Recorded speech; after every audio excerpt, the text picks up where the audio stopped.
Hello, Agile people, and welcome to Agile Bytes, powered by Integrity Inspired Solutions, where we build software that's a pleasure to use, easy for other developers to work with, and it makes people awesome at the things they want to do. I'm your host, Phil Ledgerwood, and today we're going to be talking about 100% utilization rates.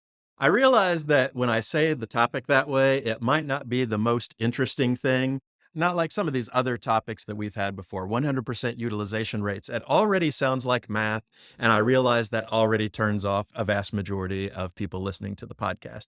But this is important because I find as I work with different organizations that there is a very strong push for everyone to be as busy as possible. And today we're going to talk about if that's a good thing or if that actually might be slowing you down. There's a flow advisor, flow expert, lean expert named Philip Morris.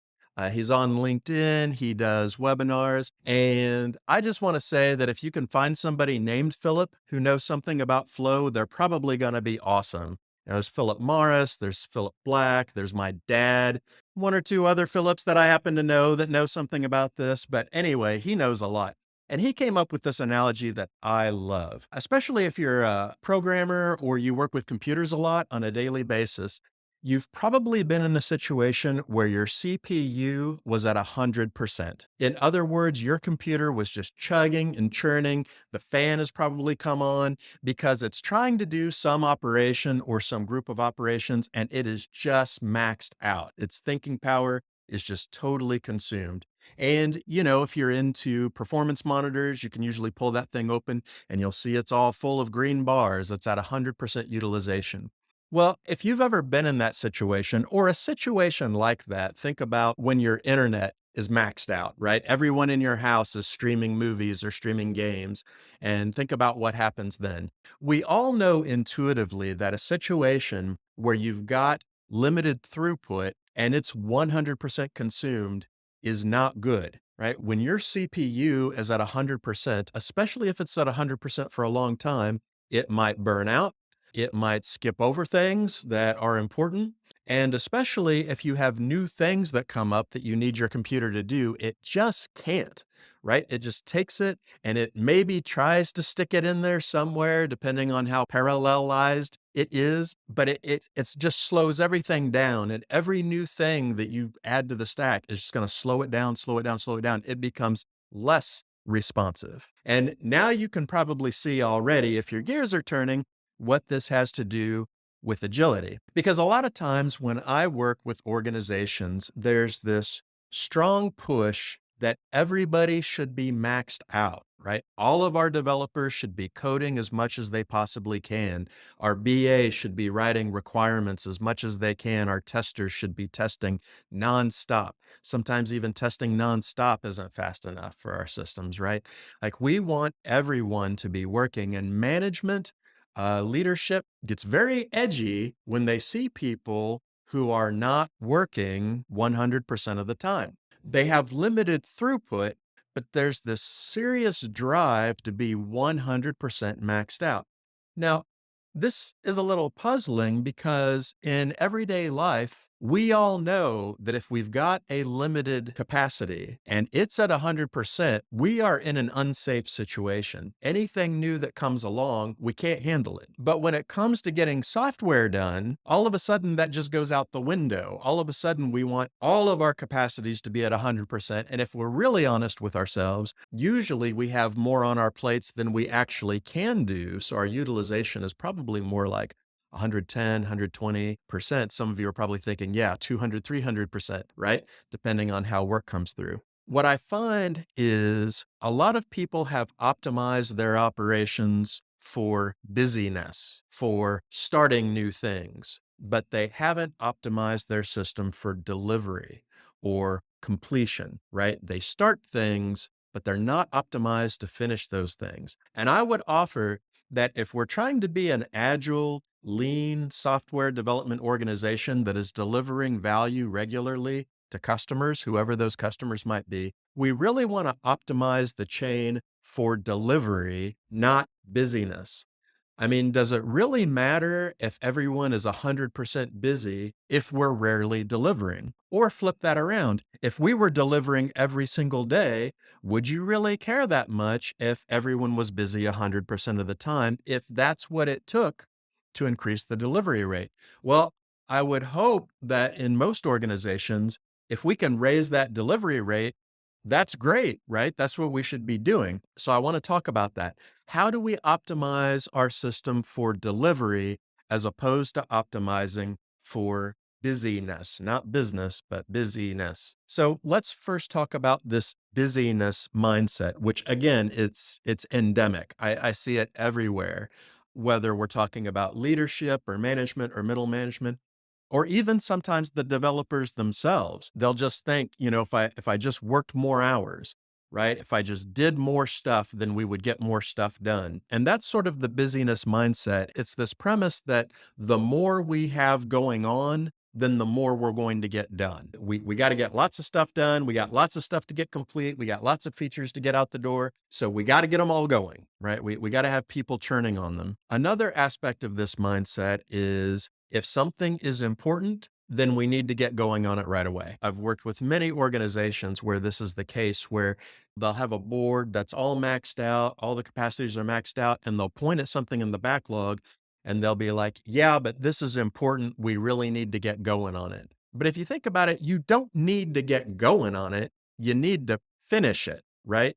And so what we want to do is have a system that rewards us for finishing, that is optimized for finishing.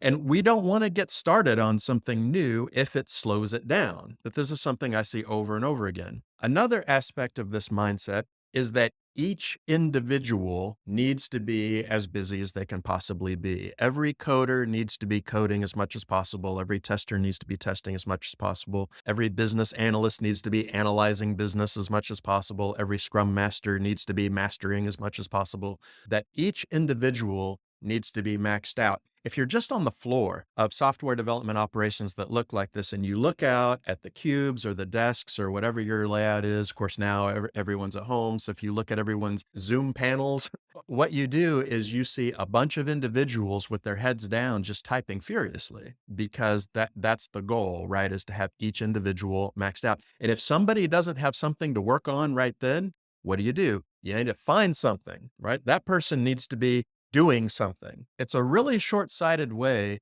to look at work, and I would argue fundamentally misunderstands the nature of knowledge work. Starting more things slows delivery down. It does not speed delivery up. And so if your goal is to get more things delivered more quickly, more value into the hands of users, or more things in front of stakeholders for them to look at, then having each individual maximally busy is actually the slowest, most inefficient way that you can do that. If I haven't convinced you, hang on. Let's talk about a delivery mindset. What does it look like when your system is optimized for finishing things? Well, the first thing is if we focus on a small number of things, then we will get things done more quickly. Again, if you think about your real life, this is just common sense.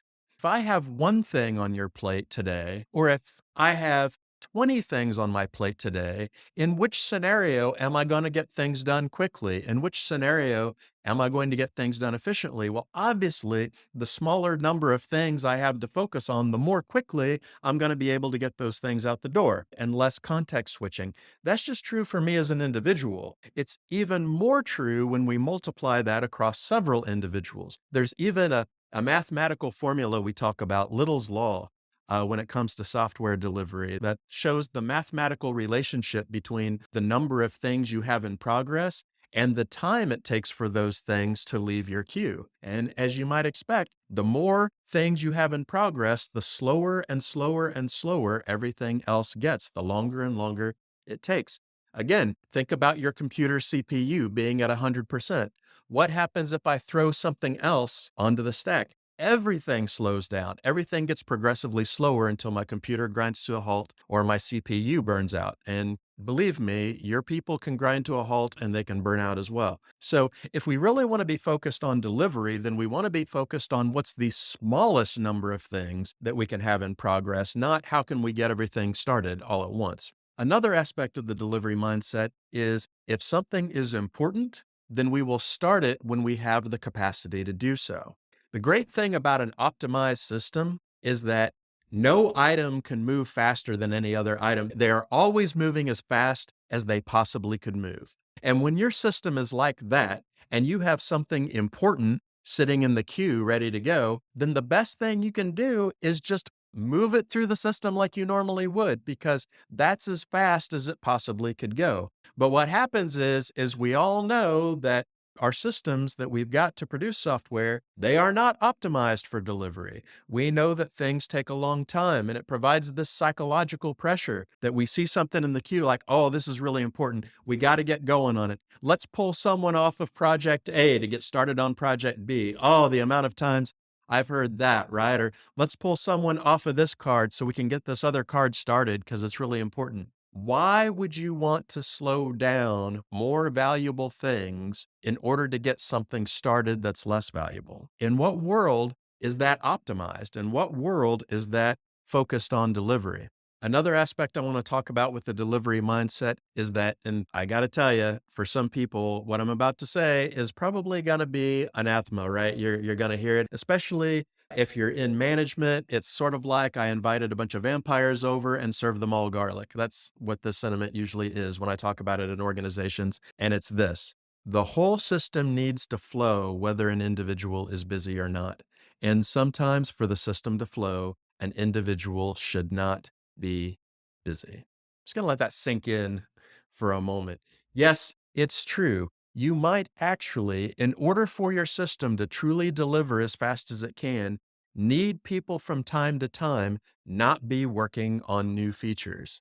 Now, that doesn't mean that they sit around and play cards all day, right? I mean, there's plenty of things that people in development shops can be doing that are valuable activities that don't involve starting new features. It seems like with every development shop I've worked in, there's always documentation that needs to be updated. There's always tests that need to be written. There's always proofs of concept to prove. There's always technical skills that we need to upskill, platforms that we need to learn. There's all kinds of things that people can be doing to help move things along or to add value without starting new work. So I'm not advocating that half your team just sits around for half the day just playing games or whatever, although I will say you'll probably have pretty high employee retention if that's how you decide to build Slack into your system. But what I am saying is that a lot of times people are averse to having any Slack in the system. Everybody's plate has to be maximized. And in many times, that is not what you want. Not only does it leave people unavailable to deal with things like emergencies or new opportunities, but in some cases, depending on where your bottlenecks are and where your constraint is, having one group going full tilt can really mess up the rest of your system. Think about it like this. Let's say that testing is really under capacity, right? And what I mean by that is that you've got a lot of things that need to be tested, but you only have a couple of testers. So a lot of times when I look at people's task boards, testing, it seems like, is perennially backlogged. That there's always a ton of cards and you just have a few testers. They're beleaguered. A lot of times they get a bunch of stuff dumped on them at the last minute and it's got to get out the door, and they're the last line of defense and they're worn out, they're burned out. This happens a lot. Well, let's say this is the case at your organization. Your QA or your testers or your UAT process, whatever, is usually backlogged. The last thing you want then is for developers to be increasing the number of things that they are handing over to testing, because you're just making the problem worse. You are just increasing the strength of the bottleneck and you are making your system slower and slower. I was consulting with a company one time and they were not happy with their delivery rates. And of course, they did what most managers do. We need to hire more developers. Why did they do that? Because they know that most of the time, the development piece is what takes the most time. Not always, for sure. But usually, when you think about requirements gathering and you think about testing, it's usually the coding that takes the most time. So logically, if we add more developers to our staff, we'll get more stuff done. But it turns out that that wasn't the constraint.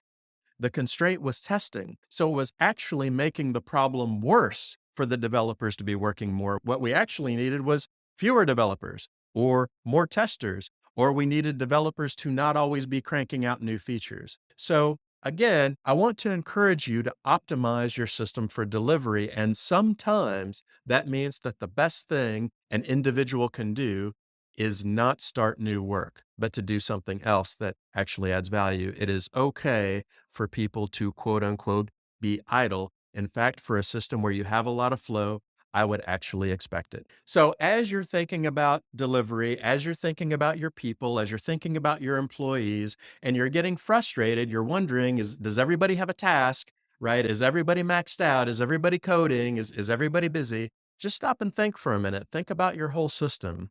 Because what you're doing is you're optimizing for individual busyness, but what you want to do is optimize for delivery. You want to optimize for completion. And that may mean a whole different way at looking at what your people are doing.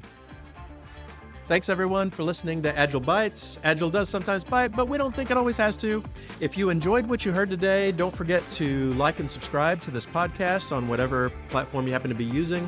And if you can, leave us a comment because we'd love to hear your feedback. What things would you like to hear about? What things did you hear that were valuable to you today? You can also head over to integrityinspired.com to sign up to our email list. But that's all for today, folks. We'll see you next time.